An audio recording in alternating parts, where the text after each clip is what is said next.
मसीह संदेश सुनने वाले सभी मेरे प्रिय भाई बहनों को ईशु नमस्कार। आज का वचन लूका रचित सुसमाचार 5 अध्याय 4 पद। जब वे बातें कर चुका तो समौन से कहा, गहरे में ले चले और मछलियां पकड़ने के लिए अपने जाल डाल। मेरे प्रियो, आज का वचन हमें बताती है कि प्रभु यीशु गनस्तर की झील के किनारे पर खड़े थे और उसी झील के किनारे 2 नावें खड़ी थी और मछुआरे उनसे उतरकर जाल धो रहे थे। उन्हीं नावों में से एक नाव समौन की थी। प्रभु ने सिमोन की नाव पर चढ़कर उससे विनती की कि किनारे से थोड़ा हटकर उसे ले चले ताकि वह नाव पर से उपदेश दे सके। प्रभु यीशु ने जब अपना उपदेश देकर खत्म किए तब उसने समौन से कहा, नाव को गहरे में ले चले और मछलियां पकड़ने के लिए जाल डाले। यह बात सुनकर समौन ने प्रभु को उत्तर दिया, हे प्रभु, हमने सारी रात मेहनत की और एक भी मछली नहीं पकड़ी, फिर भी तेरे कहने पर जाल डालता हूँ।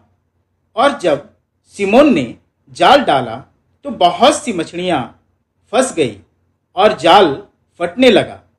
तब सिमोन ने अपने मछुआरे साथियों को अपनी सहायता के लिए बुलाया और उन्होंने इतनी मछलियां पकड़ ली कि उनके भी नाव डूबने लगी। मेरे प्रियो, जरा सोचिए, सिमोन जो एक मछुआरा था, मछली पकड़ने के कला से परिपक्व था। वह मछली पकड़ना जानता था। उसे पता था झील में कहाँ मछलियां मिलती है। फिर भी वह सारी रात अपनी मेहनत से एक भी मछली पकड़ नहीं पाया। उसका हाथ सवेरे तक खाली था। मेरे प्रियो, समौन की तरह आज भी कई विश्वासी लोग हैं जो अपने कार्य में प्रतिभा रखते हैं, अच्छे खासे ज्ञान रखते हैं, शिक्षित हैं, बुद्धिमान हैं, अच्छा स्वास्थ्य रखते हैं, कुशल हैं, सुंदर हैं, परंतु इसके बावजूद वे असफल हैं, विफल हैं। उनके जीवन में शांति नहीं है, सफलता नहीं है। अब तक उनका हाथ सिमोन की तरह खाली है। क्योंकि मेरे प्रियो, समौन की तरह हम विश्वासियों में बस एक कमी है, वह है प्रभु की सलाह हम नहीं लेते हैं। मेरे प्रियो, आप कुशल हो, सुंदर हो, बुद्धिमान हो, आपके पास पैसा भी है, सब कुछ है, परंतु अगर हम प्रभु की सलाह नहीं लेते हैं तो आप कितना भी कुछ कर लीजिए, आप सफल नहीं होंगे। सिमोन ने जब देखा कि उसके हाथ में कुछ नहीं है, उसने प्रभु की सलाह मानी। सिमोन कहता है, हे प्रभु, तेरे कहने से मैं जाल डालूंगा। मेरे प्रियो, आज हम असफल इसलिए हैं क्योंकि हम प्रभु की सलाह नहीं लेते हैं। हम अपने कार्य, परिश्रम, घर, परिवार, धन कमाने में, पैसे में और पढ़ाई में प्रभु की आशीष तो मांगते हैं, लेकिन प्रभु की सलाह नहीं मांगते हैं। कई बार हम सोचते हैं केवल आध्यात्मिक बातों की सलाह लेने के लिए हमारा प्रभु है और हम प्रभु से केवल अपनी आध्यात्मिक बातों की सलाह लेते हैं।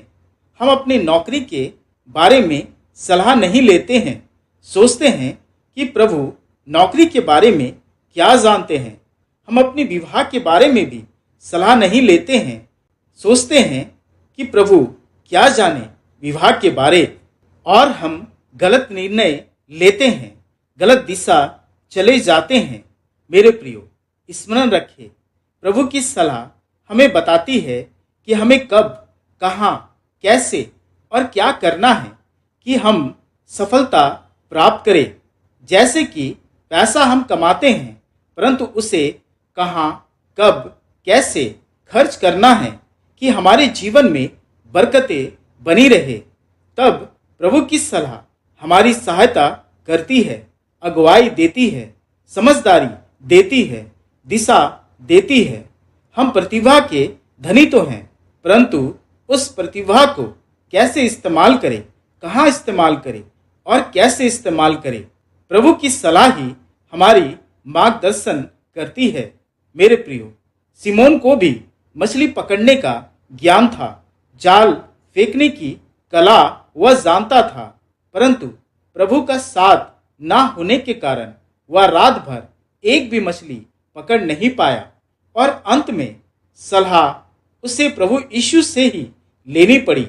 मेरे प्रियो, प्रभु की सलाह एक ईश्वरीय गुण है, परमेश्वर का वरदान है जो ईश्वर की ओर से हमें मिलता है, जो ऊपर से आती है। प्रभु ने सिमोन से कहा, गहरे जल में चल और जाल डाल। सिमोन ने प्रभु की सलाह मानी और उसकी नाव मछलियों से भर गई। मेरे प्रियो, क्या आप जानते हैं, प्रभु यीशु के मृत्यु के बाद सिमोन फिर मछलियां पकड़ने तिब्रियास के झील गया और उस दिन भी वे मछलियां पकड़ नहीं पाए जब तक प्रभु उन पर प्रकट होकर उन्हें सलाह ना दी। यूहन्ना रचित सुसमाचार उसके 21 अध्याय 6 पद। यीशु ने उनसे कहा, नाव की दाहिनी ओर जाल डालो तो पाओगे। तब उन्होंने जाल डाला और अब मछलियों की बहुतायत के कारण उसे खींच ना सके। मेरे प्रियो, बिना प्रभु की सलाह हमारा जीवन कभी आशीषित नहीं हो सकती है। मेरे प्रियो, प्रभु की सलाह हमारी सहायता करती है कि हम सफलता को प्राप्त करें, आशीष को प्राप्त करें, दया को प्राप्त करें। मेरे प्रियो, आज का वचन हमें सिखाती है कि अपने हर कार्य से पहले प्रार्थना में प्रभु की सलाह को हम मांगे, उसकी उपस्थिति मांगे, तब ही हम अपने जीवन में, काम कमाई में, योजना में आशीषित होंगे। परमेश्वर अपने वचन के द्वारा हम सबों को बहुतायत से आशीष दे। आमीन। आइए प्रार्थना करें। हे पिता, तेरे धन्यवाद करते हैं आज के पवित्र दिन के लिए, रविवार के इस सुंदर भोर के लिए, सृष्टि के सुंदर रचना के लिए, हमारे जीवन में अपनी आशीष देने के लिए तेरा धन्यवाद करते हैं। हे पिता, आज के पवित्र दिन में तेरे पवित्र वचन के लिए तेरा धन्यवाद करते हैं। हे पिता, तूने अपने पुत्र हमारे प्रभु को हमारे जीवन में दिया कि हम उसका सलाह माने, क्योंकि उसकी सलाह में हमारी आशीषें छिपी हुई है, हमारी मछलियां छिपी हुई है। हे प्रभु, तू ही हमारा सहारा है, तू ही हमारा सहायक है, हमारा बड़ा सलाहकार है। हे प्रभु, आज हम अपने परिवार, जीवन, काम कमाई, पेशा, व्यवसाय और पढ़ाई को तेरे सम्मुख रखते हैं, अपने आने वाले भविष्य को तेरे सम्मुख रखते हैं।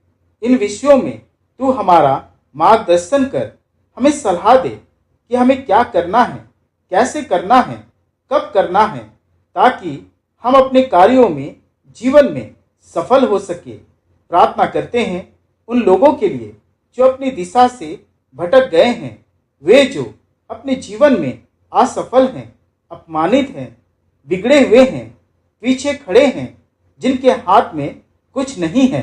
हे प्रभु, उन्हें आशीषित कर और अपनी कृपा उन पर होने दे कि वे तेरी सलाह के लिए प्रार्थना करें और फिर से सफलता के स्वाद को अपने जीवन में चख सके और तेरी महिमा से भर जाए।